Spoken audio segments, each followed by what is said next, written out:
Cela fait des années qu'on nous parle de crise migratoire, de vagues, d'invasions, de situations ingérables. On nous dit qu'on manque de moyens.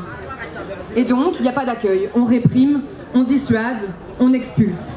Des années qu'on nous dit que les exilés, les sans-papiers, les réfugiés, les autres étrangers n'ont pas leur place ici. Des années qu'on met la responsabilité de ces crises sur les personnes qui fuient et qui arrivent ici, malgré les barbelés, l'absence de voies sûres et légales, la Méditerranée meurtrière, le tout sous la plus grande indifférence des leaders européens. Des années que nos secrétaires d'État à l'asile et à la migration se succèdent. Mais au lieu de trouver des solutions, ils et elles créent des crises et organisent le chaos.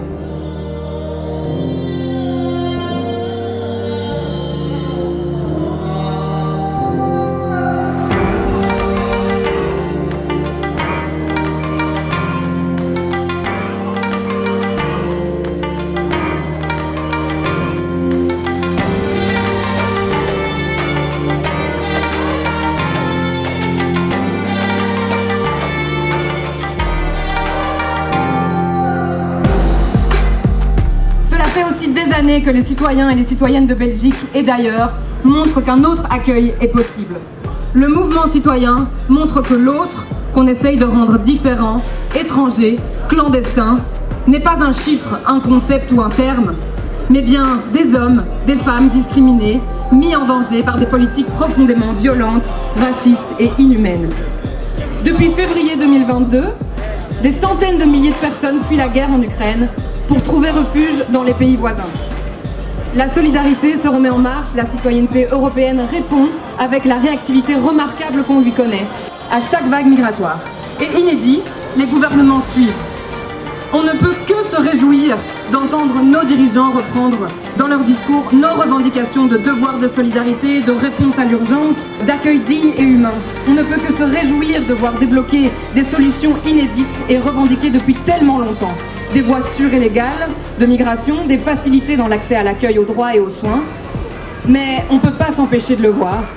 Pour elles et eux, pas de frontières, pas de violence policière, pas de barbelés, pas de délit de faciès, ou presque. Pour ceux et celles qui leur viennent en aide, pas de délit de solidarité, pas d'hébergeuses accusées de trafic d'êtres humains, pas de mots durs, de condamnation. On nous considère, on nous applaudit, on valide les solutions que nous revendiquons depuis des années, ou presque.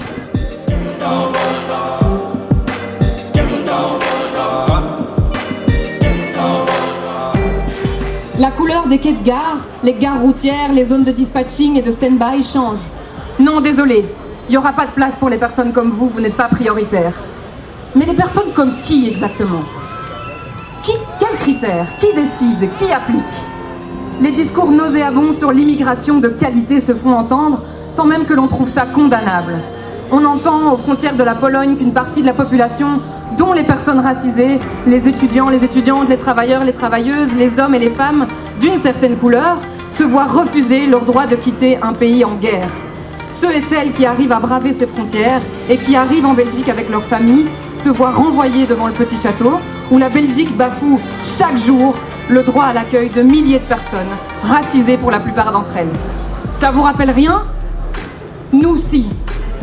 Car aujourd'hui, nous, les travailleuses, les volontaires de première ligne, nous devons expliquer à des personnes qui continuent d'attendre et de subir la politique migratoire à l'ancienne qu'ils n'auront pas accès aux droits, bien qu'ils fuient, elles et eux aussi, des pays en guerre, des situations géopolitiques désastreuses.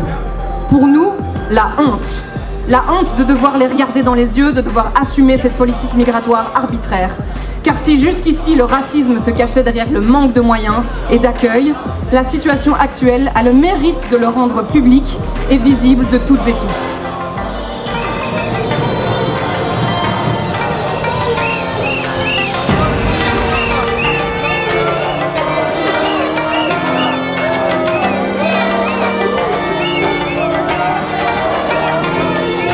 Comment pouvons-nous supporter, dans un état de droit, capitale de l'Europe, que les réfugiés subissent des sorts différents basés sur leur pays d'origine ou leur religion ou leur couleur de peau?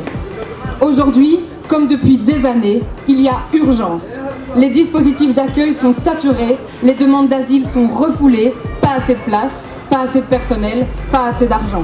Pas assez, pas pour vous. Quand est-ce que les discriminations à l'asile, à la régularisation et à l'accès aux droits fondamentaux seront condamnées? Aujourd'hui, comme depuis des années, nous, les citoyens, les citoyennes, on ne lâche rien. On continuera à accueillir les oubliés qui n'ont droit à rien. Mais surtout, on n'oublie pas. Tant qu'il le faudra, on continuera de dénoncer la discrimination à l'accueil, le racisme et les violences d'État. On continuera à revendiquer les droits humains, le droit à l'accueil digne pour toutes et tous. Merci.